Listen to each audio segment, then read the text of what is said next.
C'est vrai, c'est avec reconnaissance qu'on vient ce matin. Pensant à l'amour de Dieu, à sa fidélité, à sa grâce. Vous savez que dans Osée, il avait dit, Osée au chapitre 2, là au verset 21, il dit, je serai ton fiancé pour toujours. Amen. Amen.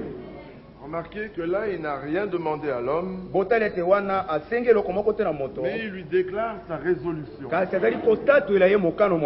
Voilà, je serai ton fiancé pour toujours. Amen. Amen. Vous savez que quand on parle de la résolution, dans Ésaïe, il dit, je crois que c'est Ésaïe 14, au verset 27, 26, voilà la résolution prise contre toute la terre. Voilà la main étendue sur toutes les nations. L'Éternel des armées a pris cette résolution. Qui s'y opposera? Lorsqu'une résolution est prise et qu'elle est prise par le Dieu très haut, personne ne peut s'y opposer. Il répète cela dans Job 23, au verset 13. Mais sa résolution est arrêtée. Qui s'y opposera? Ce que son âme désire, il exécute. Et il accomplira donc ses desseins à mon égard. Et il en concevra bien d'autres encore. Alléluia. Amen. Le Seigneur a pris une résolution. Personne ne peut s'y opposer. La prudence même nous incite à nous préparer, à nous disposer, à nous abandonner, à marcher dans les voies du Seigneur. C'est ça la sagesse. Revenons dans Osée au chapitre 2. Je serai donc, verset 21, ton fiancé pour toujours. Je serai ton fiancé par la justice. Alléluia. Amen. Mais de quelle justice s'agit-il? Il s'agit de la justice de Dieu. Et Jésus-Christ a été fait pour nous. Justice de Dieu. Je serai ton fiancé par la droiture, par la grâce, la miséricorde, et je serai ton fiancé par la fidélité. Et tu reconnaîtras l'Éternel ton Dieu. Alléluia. Amen. Dieu est merveilleux. Parce que c'est vrai, aujourd'hui il confirme encore ses paroles. Bien-aimé, n'eût été la fidélité de Dieu, nous ne tiendrons point. Si ce n'était sa miséricorde, sa longanimité, son amour, il n'y a point de place pour l'homme. Vous savez, le problème avec l'homme, c'est qu'il ne comprend pas les desseins de Dieu à son égard. Et Paul dit dans le livre des Romains, ne connaissant point la justice de Dieu.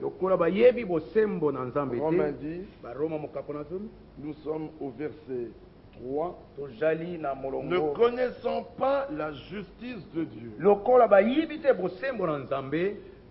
cherchant à établir leur propre justice, ils ne se sont pas soumis à la justice de Dieu. Cependant, il leur rend le témoignage qu'ils ont du zèle pour Dieu au verset 2, mais sans intelligence. Dieu veut qu'on connaisse ses voies pour que nous puissions y marcher. Assurément, Dieu achève son œuvre. Aujourd'hui, celui qui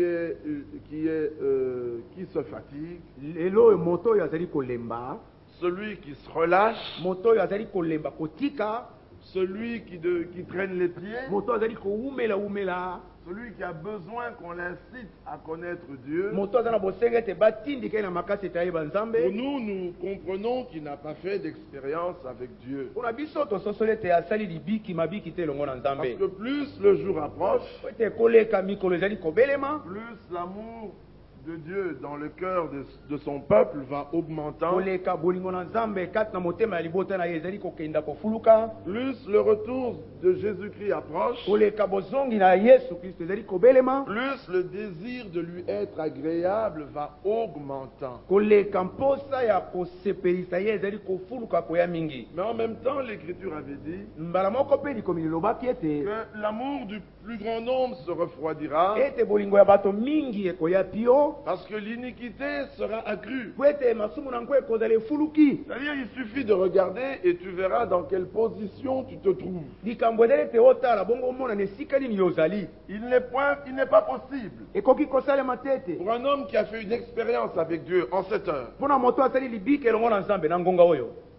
qu'il commence à se relâcher, qu'il commence à se détourner des voies de Dieu, en disant j'ai encore du temps. Non, c'est pas possible.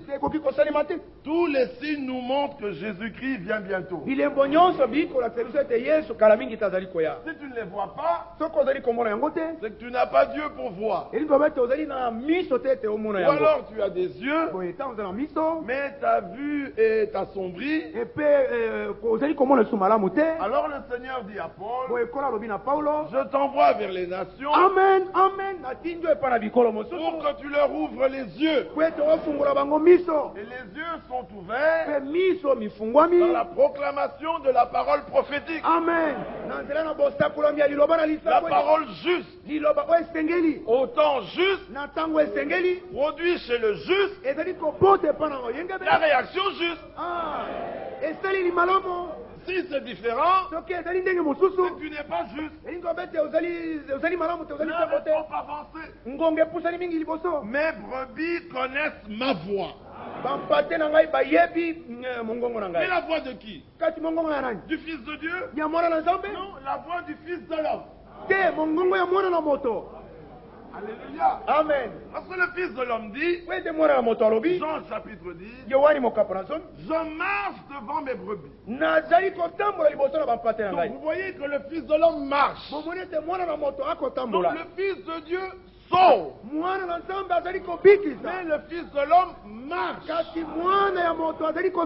Il marche et il parle. Et il marche encore au milieu de ses chandeliers. Alors quand il marche, il parle. Ses brebis entendent sa voix. Et ses brebis le suivent. Donc il s'agit d'une marche. Le Fils de l'homme, nous savons qui il est. Que dit-il de moi, le Fils de l'homme?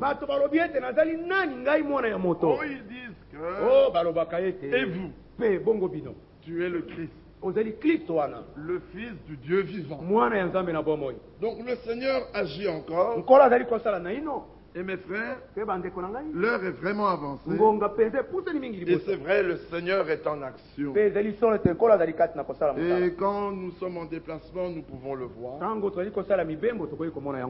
Chaque fois, nous voyons que le Seigneur a fait un pas de plus. Avec les siens, avec son peuple, avec ses serviteurs, dans l'accomplissement de son plan. Ce que nous voyons aujourd'hui, nous ne l'avons jamais vu auparavant. Le Seigneur, assurément, il réveille l'esprit de son peuple. Celui qui n'est pas réveillé, le Seigneur ne l'a pas réveillé. Il est dit, le Seigneur réveilla l'esprit de Zorobabel. Vous voyez qu'il a d'abord réveillé l'esprit des serviteurs. Zorobabel, Josué, tous les sacrificateurs et l'esprit de son peuple. Comment a-t-il réveillé l'esprit du peuple? Par la proclamation du message. Nous sommes dans Agé. Vous savez, l'heure est avancée. L'heure n'est plus aux explications. L'heure est à la proclamation. Le Seigneur nous a ordonné d'annoncer, de proclamer, de prouver par la parole. Donc vous comprenez que ce n'est plus le temps des discussions. Nous sommes dans Agé au chapitre 1er, au verset 12. Zorobabel, Josué et tout le reste du peuple, quand ils ont entendu la voix du Seigneur leur Dieu et les paroles d'Agé le prophète, selon la mission que lui avait donnée le Seigneur leur Dieu. Comme ils avaient entendu, le peuple fut saisi de crainte devant le Seigneur. Et Agé envoyé du Seigneur dit au peuple, d'après l'ordre du Seigneur, je suis avec vous, dit le Seigneur. Regardez l'ordre divin. Le Seigneur réveilla l'esprit de Zorobabel et l'esprit de Josué et l'esprit de tout le reste du peuple. Ils vinrent et ils se mirent à l'œuvre dans la maison du Seigneur des armées leur Dieu. Amen. Amen. Mais de quoi parlons-nous? Nous parlons de ce que nous voyons dans les voyages missionnaires. Nous parlons de ce que nous voyons Dieu faire. Nous sommes censés être des témoins de ce que Dieu fait, mais des témoins participants. Nous ne sommes pas comme l'officier du roi qui avait été écrasé par la furie du peuple. Il avait été écrasé par les portes. Il vit. Il fut témoin de ce que Dieu faisait, mais il n'en fut pas participant parce qu'il avait été incrédule. Bien aimé, le Seigneur bénit les siens. Aujourd'hui, nous avons entendu au début, il avait été parlé de Corneille. Dans la prière, je crois, je ne sais plus. Nous avons vu aujourd'hui encore des gens qui étaient comme dans la maison de Corneille. Des gens dont le Seigneur avait entendu les prières. Il leur a envoyé des hommes comme Pierre. Et comme autrefois, il a confirmé qu'il était le même. Amen. Nous sommes heureux si nous pouvons voir. Si nous pouvons saisir. Et si nous pouvons croire. Il n'a pas simplement dit heureux sont vos yeux parce que vous voyez. Mais il a ajouté heureux sont vos cœurs parce que vous croyez. Parce que vous comprenez. Ceux qui sont de Dieu comprennent. Et ceux qui sont de Dieu qui n'ont pas compris, Dieu le fera comprendre. Il ouvre encore l'esprit afin qu'on comprenne les Écritures. Il s'agit de Dieu et de son plan. Vous avez beaucoup de salutations des frères. Au-delà de ce que vous pouvez penser. Et vous avez beaucoup de salutations. Priez pour vos frères partout où ils sont. Ils ont besoin de la parole de Dieu. Et l'Écriture dit, comment entendront-ils s'il n'y a personne qui prêche? Et comment y aurait-il des prédicateurs s'ils ne sont pas envoyés? Donc vous comprenez qu'il s'agit de Dieu qui appelle, qui envoie. La moisson est grande, mais il y a peu d'ouvriers. Alors ne soyez pas égoïstes. Laissez les autres bénéficier de ce que vous avez. À la construction du temple, Salomon a dû faire appel à Hiram, qui était un ouvrier qualifié. Et alors d'autres ouvriers ont pu travailler sous la direction d'Hiram. Dieu ne change pas sa manière de faire. Je ne comprends pas pourquoi les gens ont besoin de dessin. On a besoin de la proclamation de la parole. Amen. Et lorsque la parole est proclamée au temps de la fin, une seule prédication suffit à vous envoyer dans l'éternité. Une seule prédication apostolique, biblique, une prédication originale, conforme à la volonté de Dieu. Mais la parole a été restaurée. Et il faut que la mécanique soit prête. Et il y en a certains qui ne pourront entendre qu'une seule. Cela revient à dire que dans une seule prédication, tout le plan de Dieu doit y figurer. Tout ce qui est nécessaire pour notre félicité doit y figurer.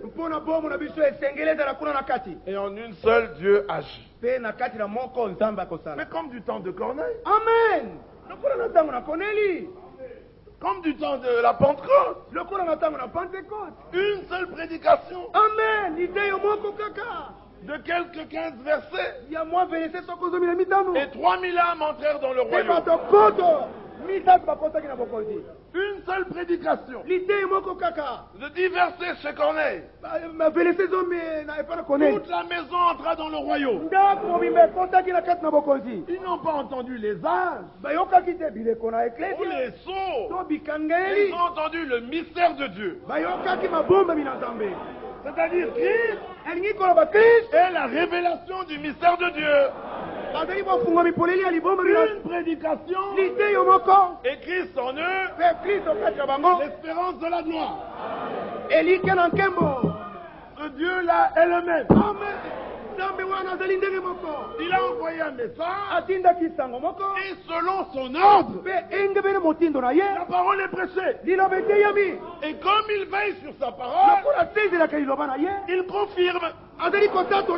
C'est-à-dire, ce qui est dit dans la parole trouve place dans le cœur des croyants.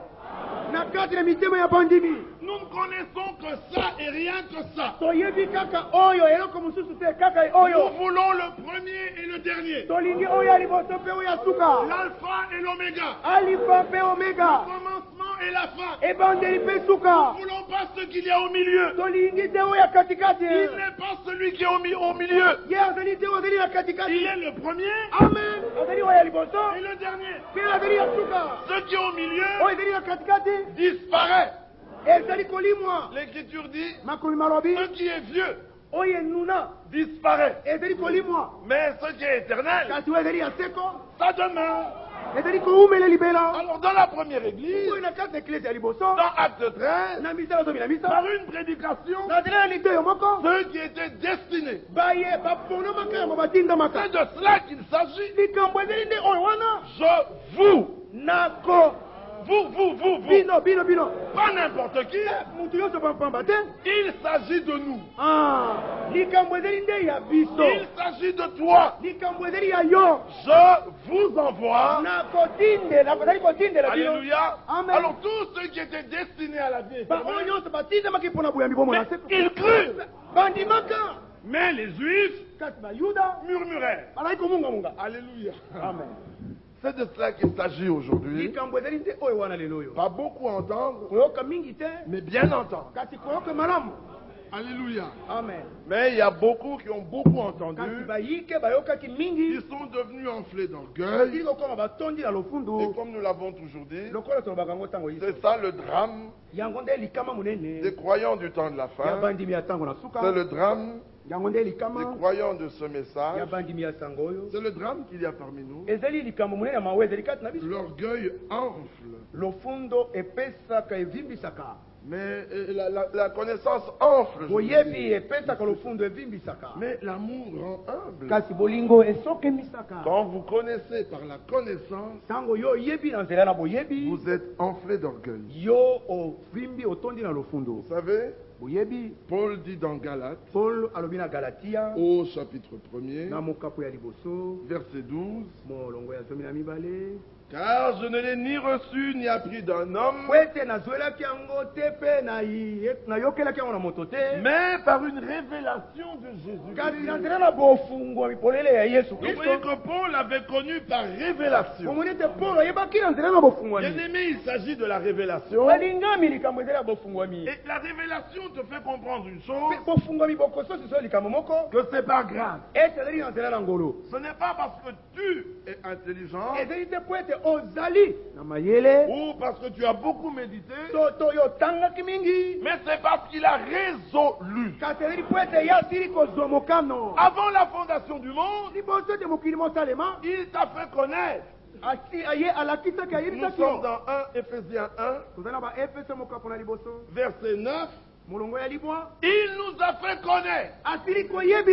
En d'autres termes, il nous a révélé le mystère. Avez-vous compris?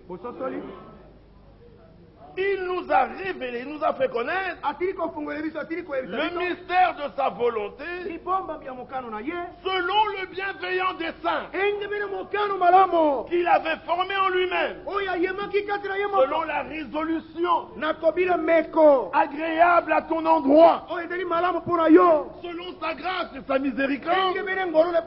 Il avait décidé de nous faire connaître le mystère de sa volonté. Et il a fait. Quand tu connais de cette manière-là, tu es humble. Éphésiens 3:3. Regardez. C'est par révélation que j'ai eu connaissance du mystère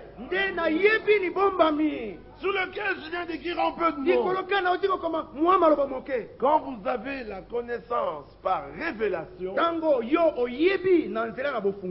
vous savez être humble, vous savez attendre, vous savez vous confier au Seigneur. La plupart de... Je voulais dire en fait que nous connaissons certains qu'ici ils étaient dans l'assemblée de Diotrephe. Ils auraient déjà commencé une nouvelle assemblée. Parce qu'ils diraient Diotrephe est un méchant. Diotrephe n'a pas la parole. Mais le peuple a besoin de la parole. Et ils auraient fait beaucoup de mal au peuple. Troisième épître de Jean, à partir du verset 1er. L'ancien Agaius, le bien-aimé que j'aime dans la vérité. Bien-aimé, je souhaite que tu prospères à tous égards et sois en bonne santé comme prospère l'état de ton âme.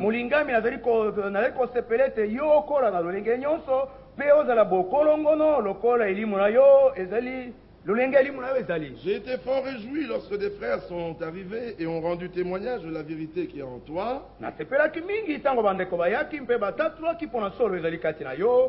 Et de la manière dont tu marches dans la vérité. Non seulement la vérité est en lui, mais il marchait Nous savons qu'il s'agit de marcher.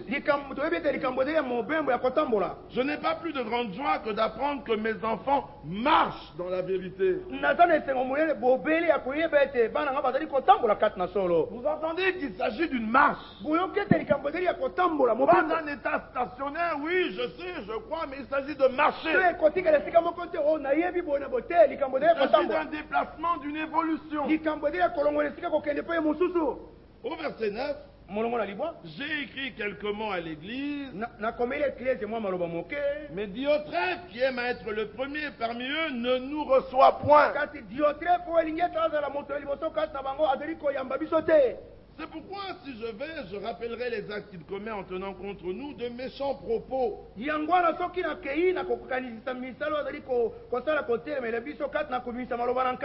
Non content de cela, il ne reçoit pas les frères. Et ceux qui voudraient le faire, il les en empêche et les chasse de l'église. Bien-aimé, n'imite pas le mal, mais le bien. Amen. Amen. Mais voilà, Gaius était là. Il n'a pas commencé à déployer sa prétendue connaissance comme feraient certains aujourd'hui. Mon frère, il résiste à la parole. Il ne reçoit pas la parole. Ils sont contre les serviteurs de Dieu. Et après, c'est pas ton église. C'est l'église du Dieu vivant. Amen. Gaius ne s'est pas séparé. Gaius n'a pas commencé une autre assemblée. Il n'a pas commencé à prêcher avec puissance. Mais parce qu'il avait la connaissance du mystère par révélation, l'amour de Dieu remplissait son cœur. Il a su avoir de la patience. Parce qu'il sait que c'est par grâce. Amen. Oh, mais certains ici, que ne ferait-il pas? Cette lettre, c'est pas nous qui l'avons écrite. Non, la lettre écrite par l'Esprit de Dieu ne va pas ça et là pour créer des problèmes. Je crois que vous saisissez de quoi nous parlons. L'heure est avancée. On ne joue pas dans le royaume. Hier, on a vu un homme qui disait, les gens jouent avec la parole, mais c'est lui qui jouait. Que Dieu aide chacun à saisir que quand Dieu agit par révélation, il donne un cœur humble, un cœur plein d'amour. C'est un homme qui veut s'identifier à Christ. Il n'a qu'un objet, il n'a qu'un but. Il n'a qu'un désir, c'est être semblable à Jésus-Christ. Pour être trouvé prêt au moment de l'avènement de notre Seigneur. On ne le répétera jamais assez. Ce n'est pas la connaissance parfaite. Ce n'est pas la doctrine parfaite. Mais c'est l'amour parfait qui entrera. C'est un état. Un état. C'est une nature. C'est une vie. Ce n'est pas une connaissance. Dans 1 Corinthiens, au chapitre 13, là, il dit, quand je parlerai les langues des hommes et des anges, si je n'ai pas l'amour, je suis un airain qui résonne, une cymbale qui retentit. Mais regardez-les comment ils se pavanent lorsqu'ils parlent prétendument en langue. Et cependant, ils n'ont pas d'amour. Et quand j'aurai le don de prophétie, oh, la science de tous les mystères, et toute la connaissance, Quand j'aurai même toute la foi jusqu'à transporter des montagnes, si je n'ai pas l'amour, je ne sais rien. Vous voyez ça?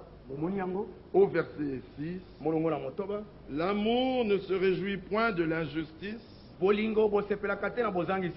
l'amour se réjouit de la vérité. Il excuse tout. Il croit toute la parole. Il espère tout.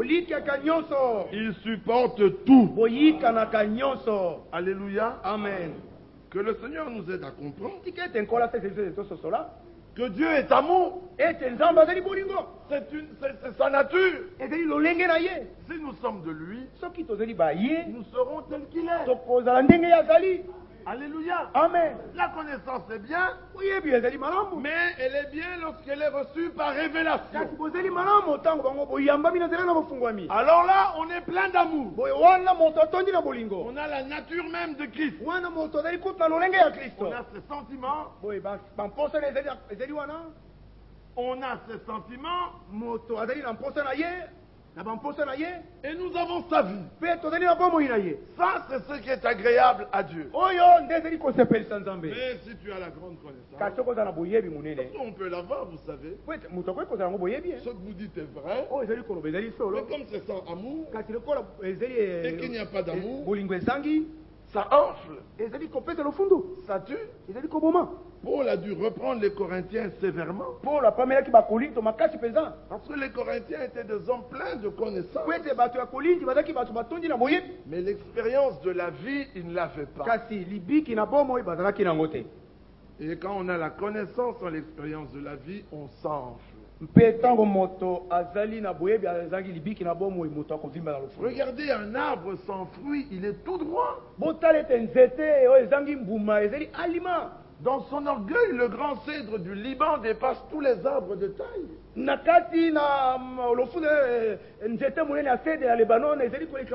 se tient tout droit dans sa raideur. Et dit, qui est semblable à moi? À qui me comparez-vous? Mais quand un arbre porte des fruits, il croule. Il se plie. Vous savez, on a des arbres fruitiers ici. Tant qu'ils n'ont pas de fruits, on passe sous les branches sans problème.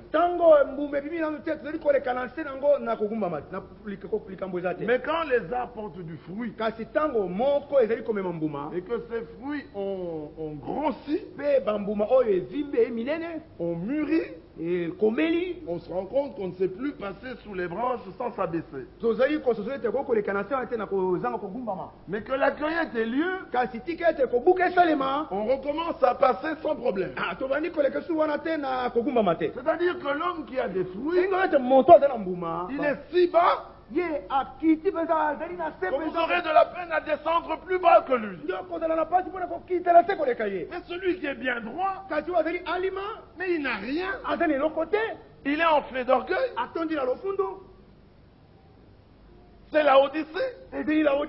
Parce que tu dis, je sais, je suis riche, je vois, je ne manque de rien. Oh, et alors que tu es aveugle, misérable, malheureux, pauvre, et de surcroît nu. Et tu ne le sais pas. Mais achète de moi. Remarquez que c'est adressé à Laodicée. Aujourd'hui, tout le monde prend ce message de Laodicée et il donne ça aux dénominationnaires. C'est l'esprit de l'âge. C'est l'esprit de l'âge. Donc il est là. C'est à chacun de nous à se soumettre à l'Esprit de Dieu pour échapper à cette influence diabolique. Alors qu'on a beaucoup de connaissances, partout où on va, on devient prédicateur. Mais le Seigneur vous redemandera compte. Bien aimés, les gens avance comme si un jour Dieu ne demandera pas compte. Mais il le redemandera compte. Ah oui, il le fera. Que chacun puisse saisir. La connaissance ne fait pas de vous un ministre. Dans certaines contrées, c'est l'esprit de cet âge, bien sûr, il est donc partout. Celui qui a connu le premier, il dit, je suis le prédicateur. Comme il est le premier à avoir connu, il veut donc être le pasteur, comme il le dit si bien. Et voilà d'autres qui apparaissent. Ils ont connu après. Mais comme ils connaissent mieux, donc c'est à moi. Mais alors il aurait fallu qu'Aquilas et Priscille deviennent de grands prédicateurs. Mais voilà que Priscille était une femme, donc elle ne pouvait pas prêcher. Et pourtant elle connaissait mieux qu'Apollos les voies de Dieu. Apollos qui lui était un prédicateur. Un docteur même. Mais voilà que Priscille connaissait mieux que lui les voies de Dieu. Si la connaissance fait de vous un ministre, alors Dieu n'est plus Dieu. Pourquoi disons-nous cela? Parce que la plupart d'ici, c'est à vous que je m'adresse, la plupart, il suffit qu'ils fassent un voyage, et voilà, ils se transforment en prédicateurs. Mais c'est un mauvais esprit. C'est un mauvais esprit qui vous anime. Vous êtes sous une mauvaise influence. Il est grand temps d'arrêter ces choses. Le Seigneur est à la porte. Et de la plupart qui ont fait cela, parce que nous ne sommes pas Dieu, ils ont tous versé dans quelque chose de mauvais. Parce que les voies de Dieu demeurent les mêmes. Amen. Amen. Il faut avoir un appel. Il faut être envoyé. Et alors vous marchez selon les voies de Dieu. Vous commencez à Jérusalem, puis en Judée, puis en Samarie, en Galilée, et enfin aux extrémités de la terre. Mais qu'en voyons-nous finalement? Il y a quelque chose qui n'est pas biblique. Mais il s'agit de revenir à ceux qui étaient dans l'église primitive. Mais nous parlons de la restauration. Donc, non seulement la parole, mais les pratiques, la vie, les dons, les ministères, tout doit être restauré. Et le Seigneur a commencé par restaurer la parole. Et lorsque la parole est proclamée de la manière juste, la mécanique est en ordre. Quand la mécanique est en ordre, la dynamique doit venir. Maintenant, nous travaillons à la mécanique. Nous sommes dans la proclamation de la parole. La semence est semée pour que la mécanique soit prête. Et quand elle est prête, la dynamique vient. Il y a un réveil qui vient. Alléluia. Amen. Bien aimé, c'est très important. Mais quand on travaille à la mécanique, quand on fait un véhicule, regardez que ça commence par un châssis. Ça ne ressemble pas à une voiture. Mais ce sont les faibles commencements. Il y a déjà le squelette d'un véhicule. Et pourtant, ça ne ressemble pas à une voiture. Et en puissance, c'est une voiture. Alléluia. Amen. On y pose même le moteur. On y met des sièges. Tu peux t'asseoir et rouler peut-être. Mais ça ne ressemble pas à une voiture. Et cependant, c'est une voiture. Mais où sommes-nous? Nous sommes dans Zacharie 4. Amen. Nous sommes dans AG2. Nous sommes dans Ezra au chapitre 3. Nous sommes dans Néhémie. Mais que dites-vous de cette maison? Ne semble-t-elle comme rien à vos yeux? Alléluia. Amen. Ça c'est à G2. Zacharie dit, ceux qui se moquèrent des faibles commencements, ils verront le niveau dans la main de Zorobabel. On travaille à la mécanique. Alléluia. Amen. Mais un jour, on ajoute siège, carrosserie, portière, vitre, pare-brise. Et finalement, vous regardez la mécanique. C'est une voiture qui semble totalement achevée, elle est prête. Et pourtant, il n'y a toujours pas de dynamique. On y a même mis du carburant. Mais vous mettez la clé de contact. Il manque la dynamique. Mais quand la dynamique vient, après la vue, vous entendez. Le moteur vrombit. Alléluia. Amen. Alors là, vous vivez une expérience. Le véhicule se déplace. Vous êtes passé de la foi à la réalité. Nous passons bientôt de la foi à la réalité. Dieu achève son plan. La mécanique est tellement avancée. Alléluia. Amen. Mais au début, on a fait appel à qui? Oh, on a fait appel à des carrossiers, des armuriers. Mais à la fin, il faut ceux qui mettent les derniers éléments pour que l'étincelle jaillisse. Au commencement d'une construction, on appelle tout le monde. Et tout le monde peut venir y travailler. Parce que la construction commence quand même par le fait de creuser. Or, pour creuser, pourquoi faut-il creuser? Pour poser la fondation. Amen. Mais bien aimé, que se passe-t-il? Vous dormez? Nous sommes dans 1 Corinthiens chapitre 3.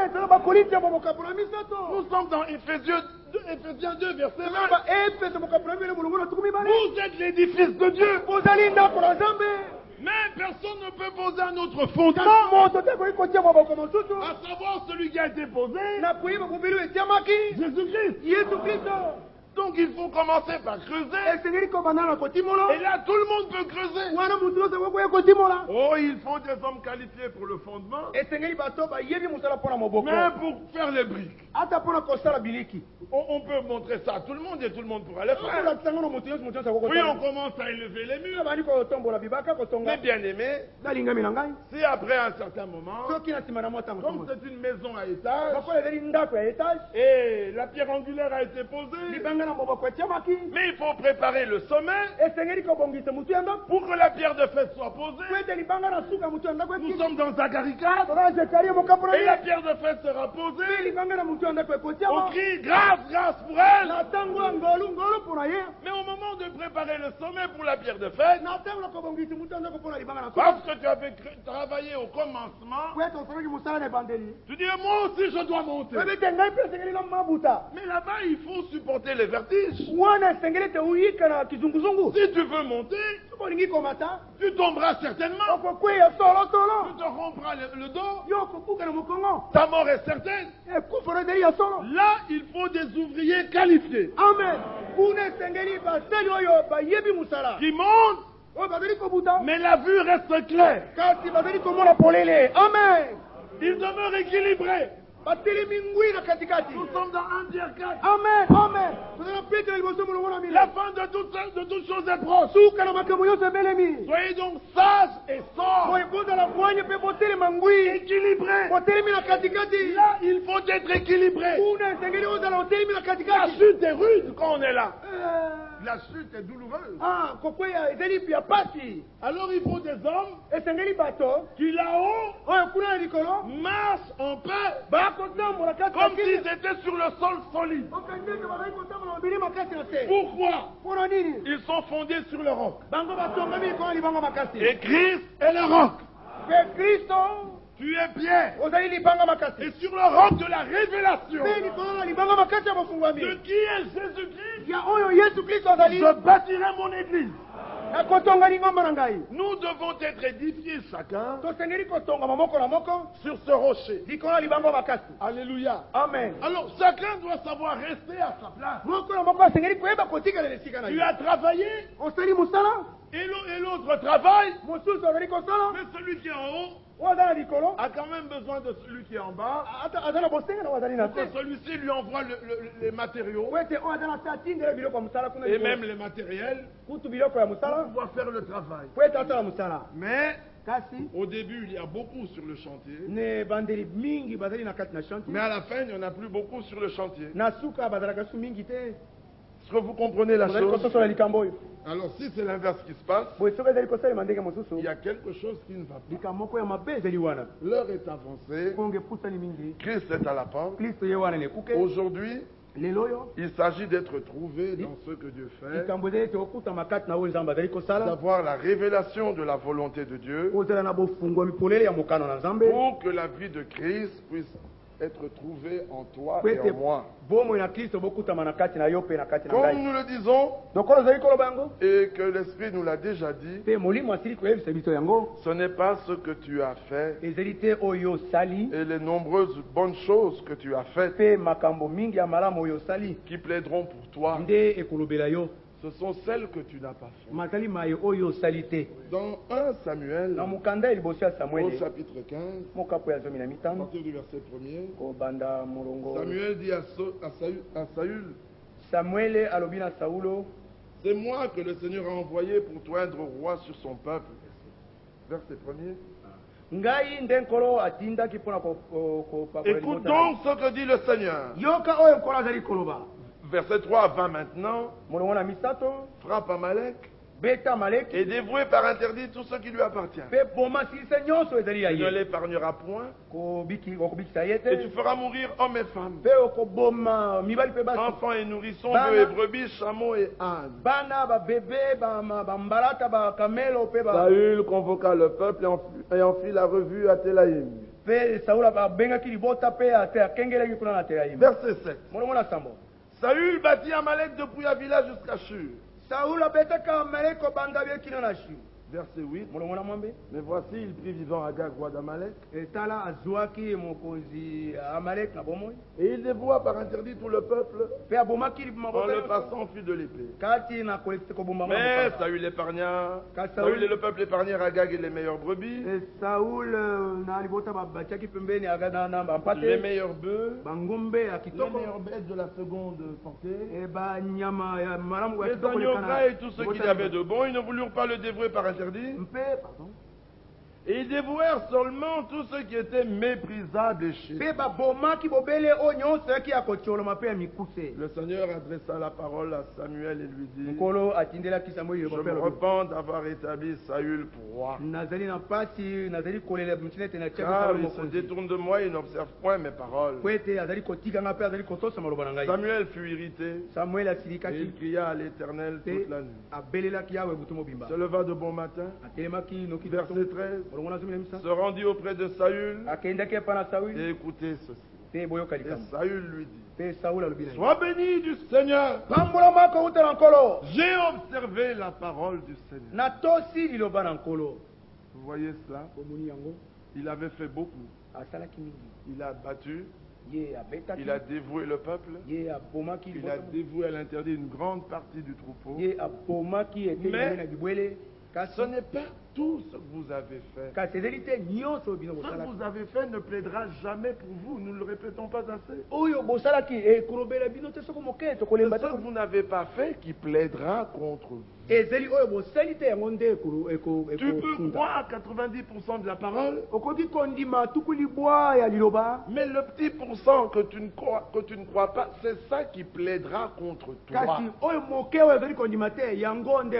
Tu ne fais pas, tu ne fais pas, tu ne fais pas, tu ne fais pas. C'est bien. Tu as fait. C'est bien. Mais le peu que tu aurais dû faire et que tu n'as pas fait, c'est assez pour plaider contre toi. Et nul n'échappera à cela. Voici, j'ai observé la parole du Seigneur. Samuel dit, qu'est-ce donc que ces bêlements de brebis qui parvient à mes oreilles?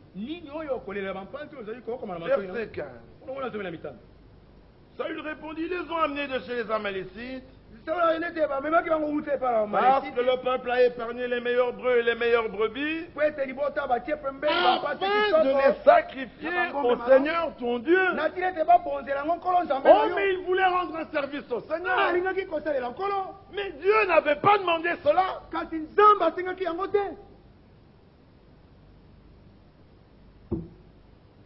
C'était tout. On a épargné pour te faire des sacrifices. Samuel dit à Saül, arrête! Et je te déclarais ce que l'Éternel m'a dit cette nuit. Vous avez entendu? Il lui dit, je vais te dire ce que l'Éternel a dit. Saül lui dit, parle. En d'autres termes, j'écoute. Samuel dit, lorsque tu étais petit, et ainsi de suite. Verset 18. L'Éternel t'a fait partir en disant, va, aidez-vous par interdit ces pécheurs. Les Amalécites, tu leur feras la guerre jusqu'à ce que tu les aies exterminés. Pourquoi n'as-tu pas écouté la voix du Seigneur? Pourquoi t'es-tu jeté sur le butin? Et as-tu fait ce qui est mal aux yeux du Seigneur? Saül répondit à Samuel, j'ai bien écouté la voix du Seigneur et j'ai suivi le chemin par lequel m'envoyait le Seigneur. J'ai amené Agag et j'ai dévoué par interdit. Mais le peuple a pris sur le butin des brebis et des bœufs, comprémises de ceux qui devaient être dévoués afin de les sacrifier à l'Éternel ton Dieu. Malgré le reproche venant du serviteur de Dieu, il a continué à dire, j'ai marché selon sa voie. J'ai fait. Mais le peuple, mais moi j'ai le peuple. Laodicée, aveugle. C'est incroyable. Il avait fait beaucoup de bonnes choses, mais il n'avait pas marché dans toute la voie. Et le Seigneur lui dit, mais tu te glorifies de vouloir apporter des sacrifices au Seigneur. Mais le Seigneur trouve-t-il du plaisir dans les holocaustes? Dans les sacrifices? Mais les sacrifices, les holocaustes, ce n'est pas plus que l'obéissance. L'obéissance est plus grande. Amen. Verset 22. Samuel dit, l'Éternel trouve-t-il du plaisir dans les holocaustes et les sacrifices, comme dans l'obéissance à la voix du Seigneur? Voici, l'obéissance vaut mieux que les sacrifices. Et l'observation de sa parole vaut mieux que la graisse des béliers. Et la désobéissance est pire. Elle est aussi coupable que la divination. Et la résistance ne l'est pas moins que l'idolâtrie et les thérapies. Puisque tu as rejeté la parole de l'Éternel, il te rejette aussi comme roi. Vous avez entendu cela? Bien-aimé, l'obéissance vaut mieux que tous les sacrifices. Un homme qui a fait l'expérience, la révélation, il devient un fils obéissant. Je me souviens d'une chose qui m'avait été racontée. Des frères étaient dans un véhicule et il y avait un serviteur de Dieu qui voulait monter. Et on demande à un frère de descendre et céder la place au serviteur. Et le frère de dire qu'il me prouve d'abord qu'il est serviteur de Dieu. Mais honte à vous. C'est un mauvais esprit. David a respecté Saül jusqu'au bout. Pourtant, Saül était un faux roi. Mais David s'est prosterné devant lui. Vous devez du respect même au pasteur dénominationnel. Amen. Où qu'il soit, quoi qu'il prêche. Tant qu'il tient ce livre saint, vous lui devez du respect. Si déjà vous devez du respect les uns envers les autres, à combien plus forte raison devez-vous respecter les hommes qui servent Dieu? Même si vous désapprouvez leur doctrine. Honte à vous. C'est malheureux. David avait en face de lui un homme qui le haïssait, qui voulait sa mort, qui était à sa place, lui loin de Dieu, pour être roi. Cet homme entre dans la caverne où étaient David et ses hommes. Et les hommes de David de lui dire, voilà, Dieu te l'a livré. Et tout semblait montrer que Dieu l'avait livré dans les mains de David. Mais Dieu voulait nous donner un enseignement. À nous et aux hommes de David. Et à tous ceux qui viendraient après David. David dit, loin de moi de toucher loin du Seigneur. Il a coupé un pan de son manteau. La Bible dit que le cœur de David se mit à battre très fort. Parce qu'il avait osé toucher le vêtement de cet homme qui lui voulait la mort. Et vous vous dites qu'il me prouve d'abord qu'il est serviteur.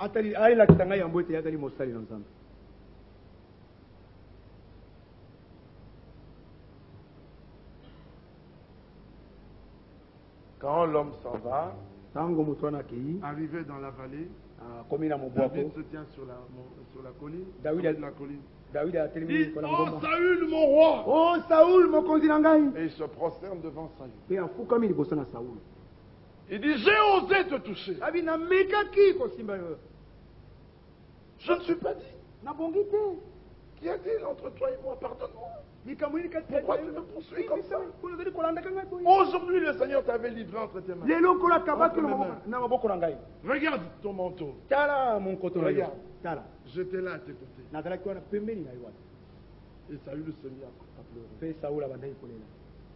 Mais c'était des larmes de crocodile.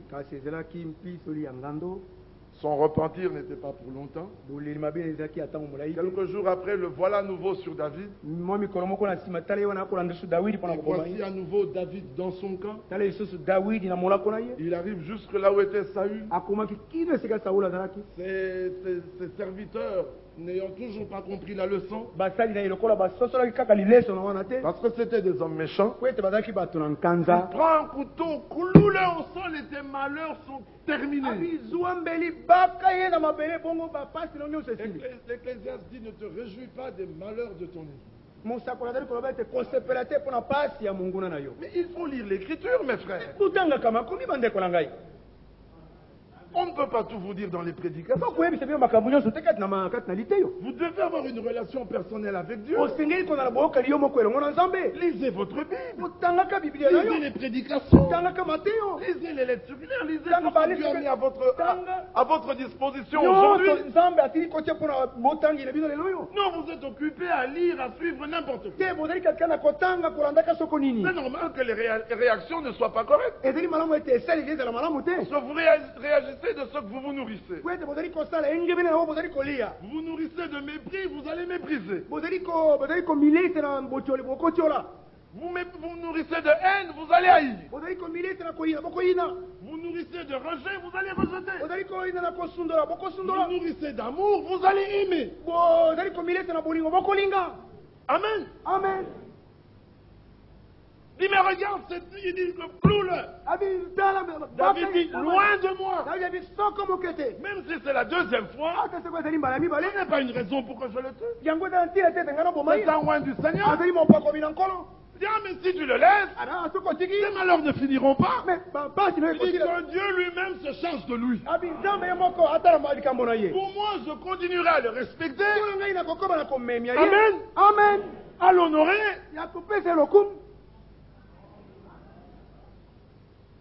Ah, mais qu'il me prouve d'abord. Qui es-tu?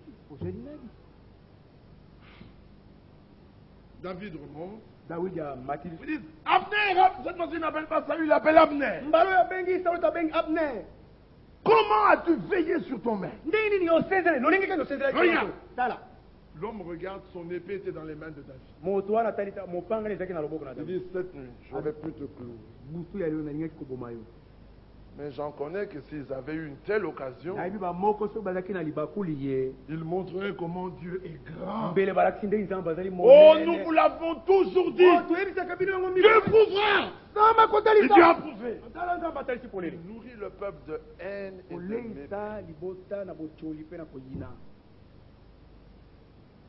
Ici, il faut que ce soit l'amour. C'est pour ça que lisez votre Bible. Lisez tout ce que Dieu a mis à votre disposition dans cet art. Cela sert à notre croissance. Amen. Amen. Regardez comment cet homme Saül, jusqu'à la fin, il a dit qu'il avait obéi à la parole. J'ai marché selon la voie. Non, la voie. J'ai obéi à la voie. Je reprends le passage au verset 20.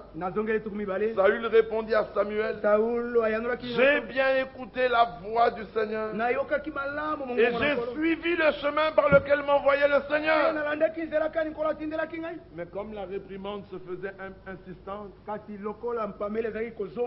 et que maintenant il lui était dit que le Seigneur l'avait abandonné, c'était trop tard pour lui. Il dit au verset 24, alors Saül dit à Samuel, j'ai péché car j'ai transgressé l'ordre du Seigneur et je n'ai pas obéi à tes paroles. Je craignais le peuple et j'ai écouté sa voix. Bien aimé, il y a toujours eu plusieurs voix. Depuis le jardin d'Éden, le Seigneur dit à Adam, tu ne mangeras pas de l'arbre de la connaissance du bien et du mal. Et voilà une autre voix qui vient vers Ève. Il dit à Ève, Dieu a-t-il réellement dit? Mais non, vous deviendrez comme des dieux. Et Ève, sous cette influence, va vers Adam et il lui fait entendre cette voix. Adam obéit. Conséquence, la chute, la mort. Et Dieu dit à Adam, parce que tu as obéi à la voix de ta femme, au lieu d'obéir à la voix du Seigneur, Adam avait obéi à la voix de sa femme. Et depuis lors, il y a toujours plusieurs voix qui se font entendre. Mais même si la voix de Satan se fait entendre par plusieurs voix distinctes,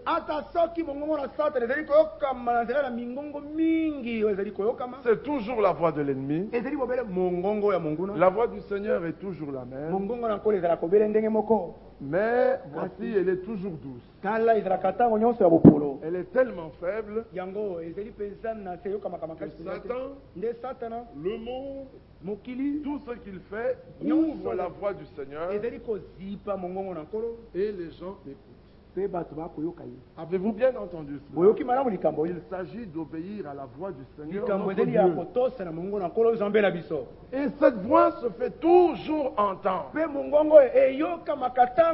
en ce temps de la fin, elle se fait encore entendre. Mais il y a toujours une autre voix qui dit autre chose. Ta destinée dépend de la voix que tu écoutes, de la voix à laquelle tu obéis. Et regardez comme dans l'histoire de Saül, la voix du diable ne dit pas toujours n'obéis pas à Dieu. Elle te dira même obéis et garde un peu ça pour servir le Seigneur. Et le Seigneur te dira l'obéissance vaut mieux que les sacrifices. Et la désobéissance est comme l'idolâtrie. Bien aimé, il est très important de réaliser que nous devons être en mesure d'écouter la voix du Seigneur. Selon qu'il est dit, aujourd'hui, si vous entendez sa voix, n'endurcissez pas vos cœurs. Et il dit comme quoi, comme au jour de la révolte, refuser d'entendre, c'est se révolter.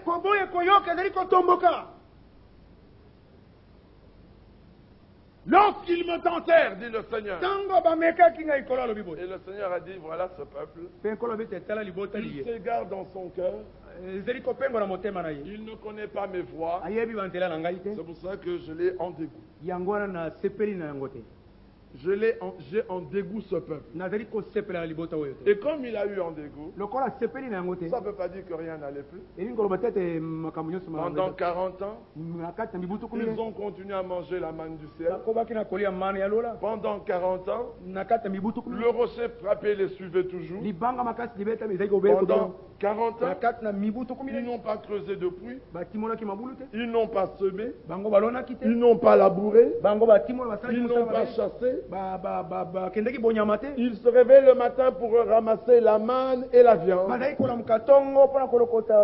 Pendant 40 ans, ils n'ont pas eu besoin de médecin. Quand ils étaient malades, regardez au serpent d'airain. Pendant 40 ans, l'agneau était toujours au milieu d'eux. Le sacrifice était là. Pendant 40 ans, pendant le jour, quand le soleil se levait, la nuée donnait un ombrage. Il y avait toujours de la fraîcheur. Et la nuit, pas besoin d'allumer les feux. La gloire du Seigneur les éclairait. Tout semblait montrer que Dieu était avec eux. Pourtant, pendant 40 ans, Dieu leur avait tourné le dos. Pourquoi? La désobéissance à sa parole. Oh, mais Dieu, comme il est amour, tu demanderas la guérison, il continuera à te la donner. Tu as besoin de travail, il t'en donnera.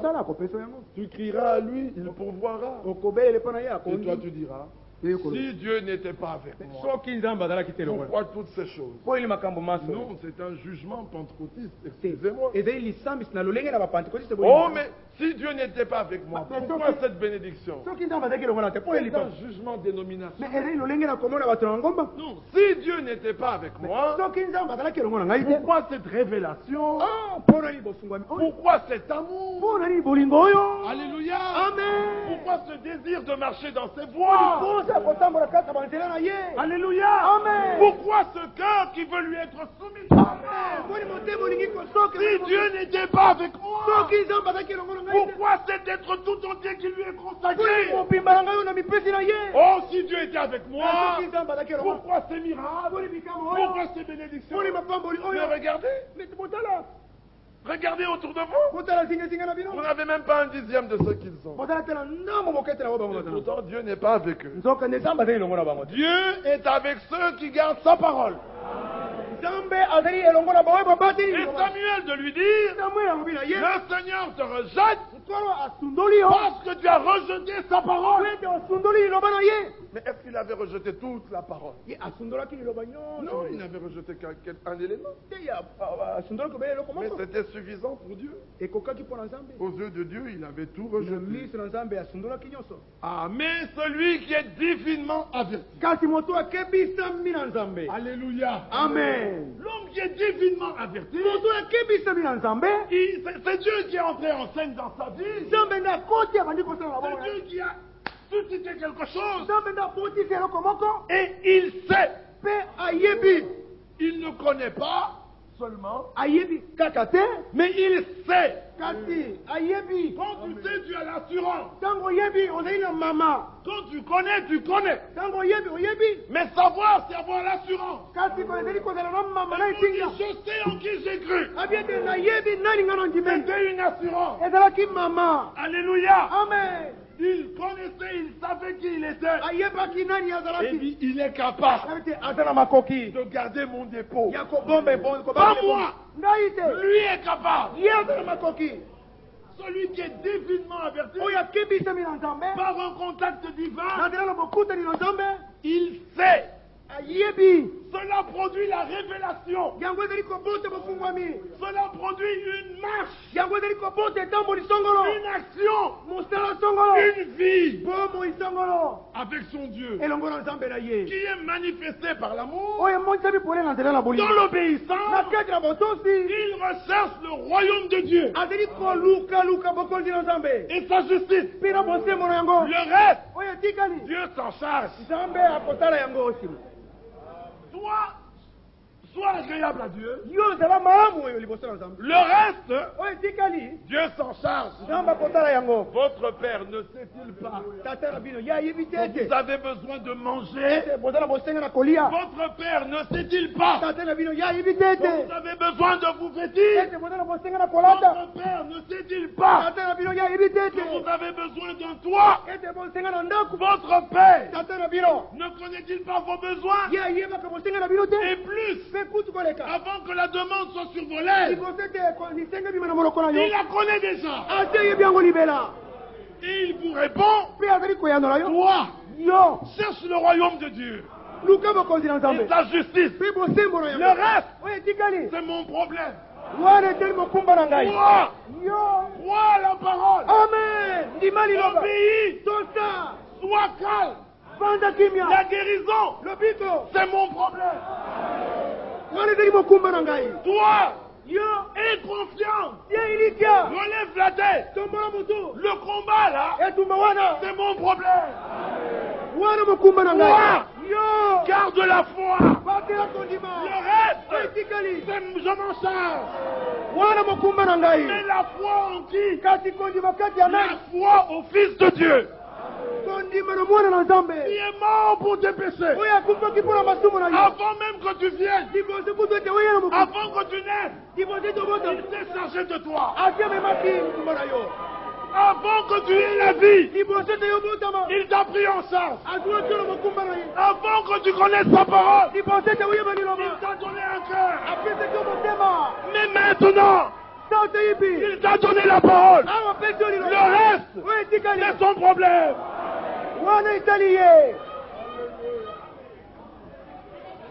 Dieu est Dieu. Amen. Alléluia. Amen. Il est le même. Il ne change pas. Notre Dieu est merveilleux. Il nous dit dans Colossiens, nous savons tout pleinement en Jésus-Christ. Ton problème, connais ton Dieu. Alléluia. Amen. Oh, Jean 17:3. La vie éternelle, c'est qu'ils te connaissent toi, le seul vrai Dieu, et celui que tu as envoyé, Jésus-Christ. Connaissez Jésus-Christ. Les ministères ont été établis. Éphésiens 4, à partir du verset 13. Pour que nous parvenons à l'unité de la foi et de la connaissance du Fils de Dieu. Bien-aimé, la connaissance du Fils de Dieu Voilà où est notre force.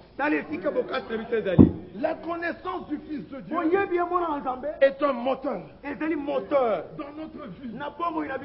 Oh là là. Jean chapitre 8. Comme Jésus parlait ainsi, verset 30, plusieurs crurent en lui. Amen. Amen. Alors s'adressant à ceux qui avaient cru en lui, il leur dit, si vous demeurez dans ma parole. Bien-aimé, demeurer, ça veut dire habiter. Alléluia. Amen. Quand je suis en voyage quelque part, ce n'est pas là ma demeure. Est-ce que vous comprenez? Dans la demeure d'un homme, d'une personne, quand vous entrez, vous trouvez ses effets. Vous trouvez ses vêtements, vous trouvez ses peignes, vous trouvez ses documents, vous trouvez son lit, vous trouvez l'endroit où il demeure, vous trouvez ses cheveux, ses chaussettes, ses vêtements sales. C'est parce qu'il habite là. Est-ce que vous demeurez ici? Je vais chercher votre lit ici, je ne le trouve pas. Demeurer, c'est là où tu habites. Et si vous avez cru en moi, demeurez dans ma parole. Paul dit dans Colossiens 3, que la parole de Dieu habite abondamment. Vous comprenez que vous demeurez là. Et la parole demeure en vous. Alors demandez ce que vous voudrez. Alléluia. Amen. S'adressant à ceux qui avaient cru en lui, si vous demeurez. Ah, donc si vous dormez, puis vous vous réveillez, puis vous dormez, puis vous vous réveillez, vous vous lavez ici, vous mangez ici, vous travaillez ici. Alléluia. Amen. Même si à un moment vous avez commis l'erreur de partir, mais vous revenez vite. C'est là qu'est votre lieu de repos. C'est là que vous buvez pour vous désaltérer de l'eau fraîche. C'est là que vous vous lavez. C'est là que vous vous asseyez. C'est là que vous dormez. Si vous demeurez dans ma parole, vous connaîtrez la vérité. Alléluia. Amen. Je suis la vérité.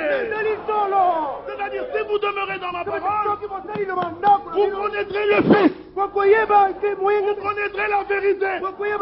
Vous connaîtrez le Fils. Et le Fils vous affranchira. Alors les Juifs qui avaient cru en lui, lui disent, ben, nous n'avons jamais été esclaves. Vous voyez, ce n'est pas ce que vous croyez, mais ce que vous ne croyez pas. Oh, mais nous n'avons jamais été esclaves. Dit, oh, celui que le Fils a franchi est réellement libre. Donc l'affranchissement, c'est par le Fils. Si vous connaissez la vérité, alors la vérité vous rendra libre. Quelles sont les menottes que vous avez? Connaissez le Fils. Et le Fils va ouvrir les menottes. Alléluia. Amen. C'est comme si on vous arrêtait, on vous amène au Kankokolo. Et arrivé là, un frère a passé le message. Et le grand colonel général vous connaît. Mais comme vous le connaissez et qu'il vous connaît, il vient. Il dit qu'il lui a mis ses menottes. Ôtez les menottes. Vous connaissez le Fils et le Fils vous a franchi. Si le maître dit ouvrez, qui fermera? Personne. Alléluia. Amen. Donc pour la délivrance, connaissez le Fils. Est-ce que vous entendez cela? Nous voulons vous montrer que tout est basé sur la connaissance du Fils. La vie éternelle, la connaissance du Fils.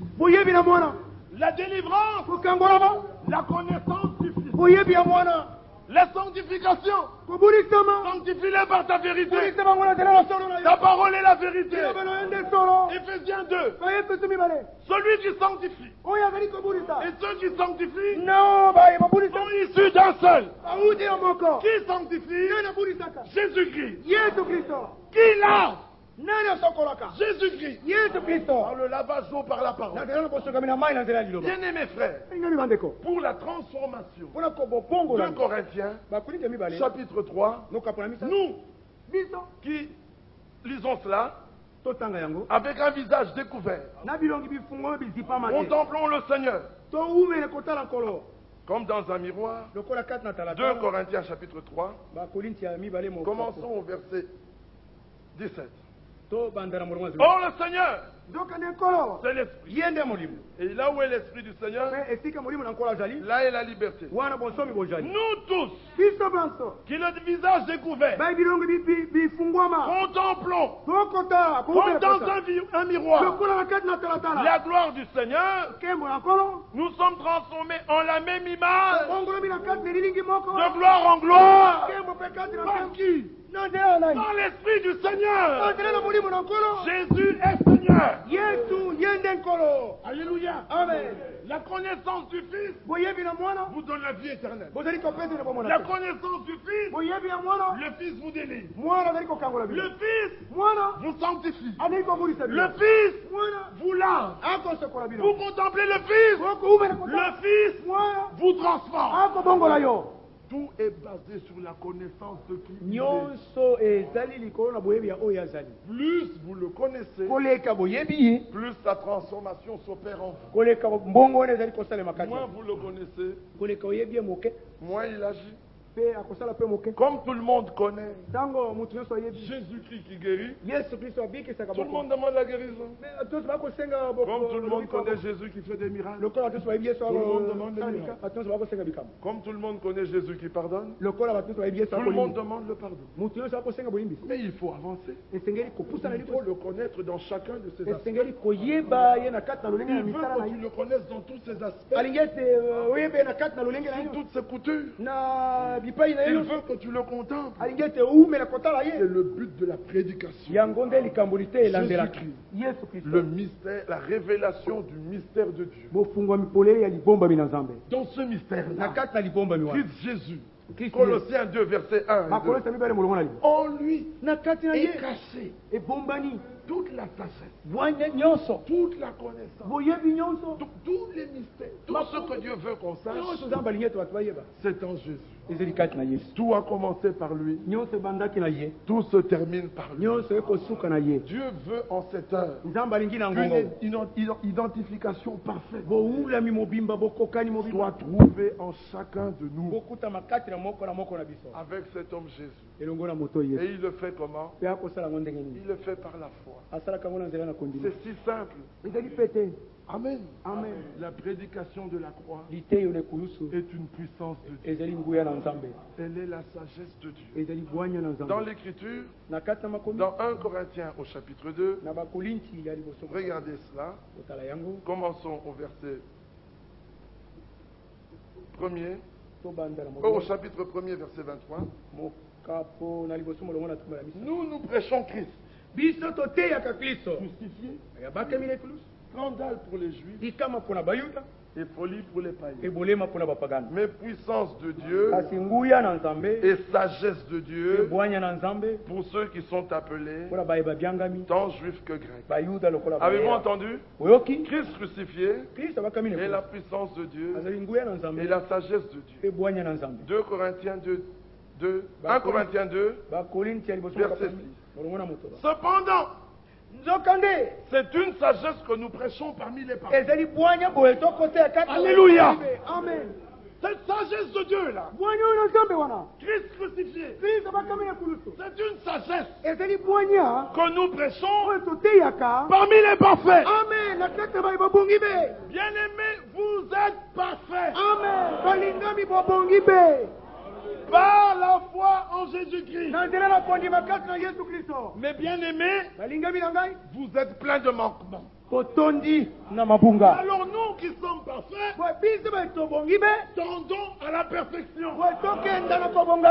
C'est un désir qui est dans le cœur.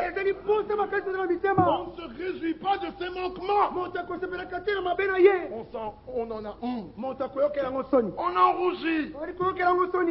Pourquoi? Quand le Fils est libre, on est réellement libre. Alors la question est, avez-vous cru en lui?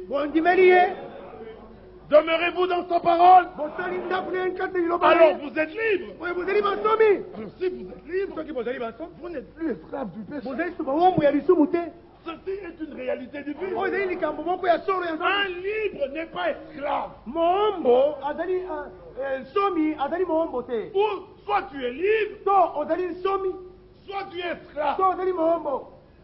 C'est aussi simple que ça. Mais voici le secret. Je ne deviens pas libre le jour que je réalise que les chaînes sont tombées.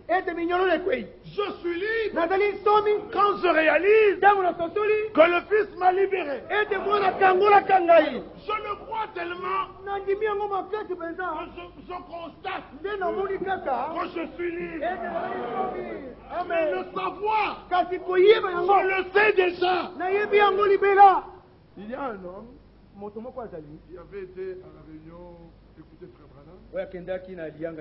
Il était aveugle. Et Frère Branham lui dit, ainsi dit le Seigneur, il est guéri. Et l'homme, comme il vendait des journaux, Frère Branham lui dit, toi va et loue Dieu pour ce qu'il a fait pour toi. Mais l'homme est sorti toujours aveugle. Et il marchait en chemin. Alléluia! Alléluia! Je suis guéri! Je vois! Mais il avait toujours sa canne. On le tenait toujours par la main pour traverser la route. Mais il marchait. La conviction, l'assurance, l'assurance, la démonstration de ce qu'il espérait était tellement là que pour lui, alléluia, je suis guéri. Et les gens venaient et ils font ça. Je sais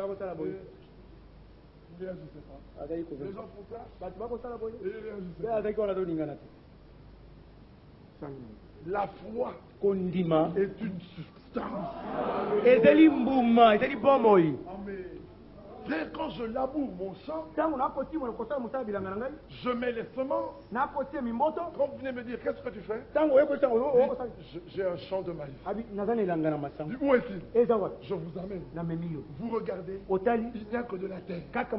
Mais moi je vous dis, c'est mon maïs.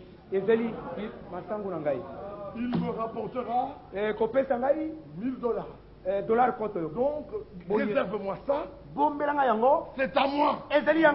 J'achète.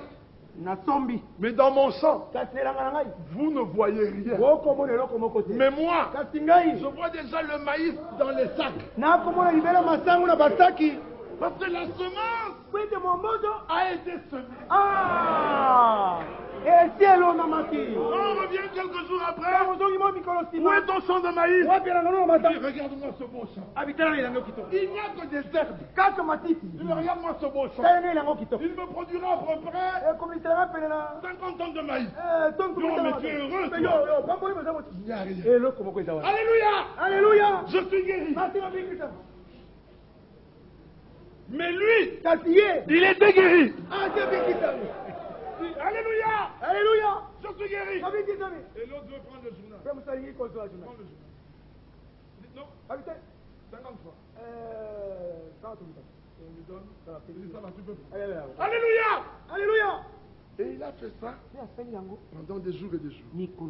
Et les gens ont dit, il est allé dans cette réunion, au lieu d'être guéri, il est devenu fou. Et il entre finalement chez le barbier. Et le barbier commence à lui couper les cheveux. Puis il commence à lui raser là-bas. Il dit, mais pourquoi es-tu joyeux comme ça? Il dit, mais parce que je suis guéri. Il dit, mais tu es guéri? Il dit, oui, mais je guéris, je vois. Il dit, mais si tu voyais, tu ne serais pas venu ici pour que je te coupe là-bas. En ce moment-là, Le barbier avait déjà rasé un côté et l'autre côté était resté là, avec la barbe. Et le barbier lui dit, mais si tu voyais, tu ne serais pas venu ici. Et lui il dit, mais je vois. Le Seigneur m'a dit, je suis guéri. Au moment où il dit ça, il se voit. Il enlève, il dit je vois. Il courait avec un côté rasé et l'autre côté non rasé. Frère, ton travail, c'est croire, confirmer. C'est son problème. Toi, crois. Il te sera fait selon ta foi.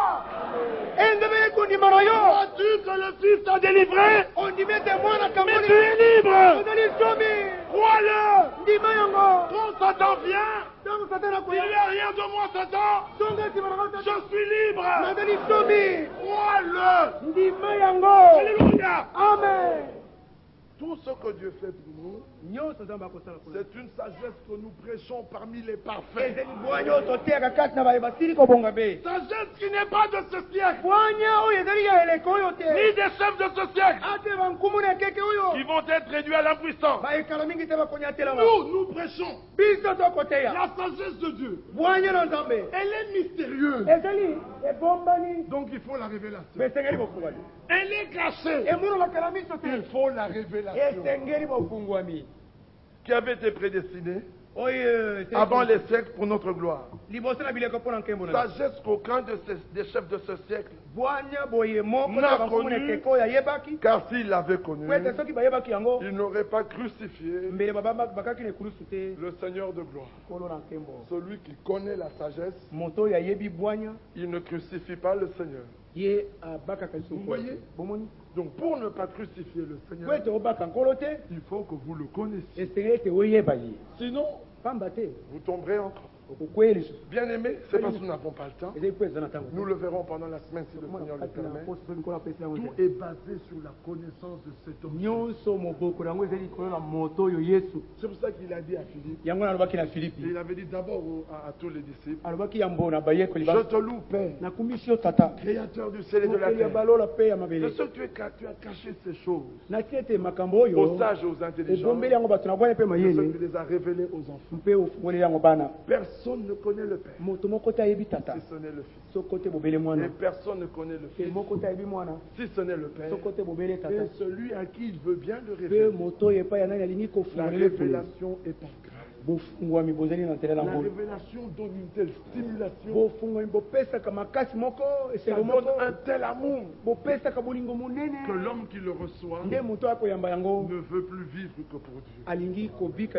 Quand il doit entendre la parole, son cœur brûle. Tout son être ne vit que pour ça. Bien aimé, regardez les enfants dans la rue. Ils sont nombreux. Vous ne savez pas qui est qui. Et vous voyez une femme s'avancer. Si son fils est là, il jettera un cri. Il va pousser un cri. Il va courir vers sa mère. Alors que tous les autres vont rester indifférents. Quand la parole est proclamée, les fils de Dieu, ils poussent des cris de joie. Alors que les autres, mais pourquoi ils sont étrangers. Nous sommes de Dieu. Celui qui connaît Dieu, il nous écoute. Bien aimé, il s'agit de Dieu et de ceux qu'il a connus avant la fondation du monde. Comment voyez-vous cette maison? Alléluia. Amen. Ceux qu'il avait vus dans sa première gloire, mais les autres, en voyant la fondation, il dit comme la fondation est là, la pierre de fête viendra. Est-ce que vous comprenez? C'est comme ça qu'en même temps, il y avait des pleurs et des cris de joie. C'est comme ça qu'aujourd'hui, avec la proclamation, celui qui voit ses manquements pleure. Puis quand il entend l'amour de Dieu, il se réjouit. Puis il voit ses faiblesses, il pleure. Mais quand il voit la croix, il se réjouit. Quand il entend la parole, il est condamné. Mais quand il entend je t'ai aimé, il se réjouit. Alors en même temps, il y a les deux qui viennent. Condamnation, joie, condamnation, joie. Et qu'est-ce qui se passe? Il passe par la repentance, la justification, la sanctification et le baptême du Saint-Esprit. Dieu est le même. Il ne change pas. Jésus est Dieu manifesté en chair.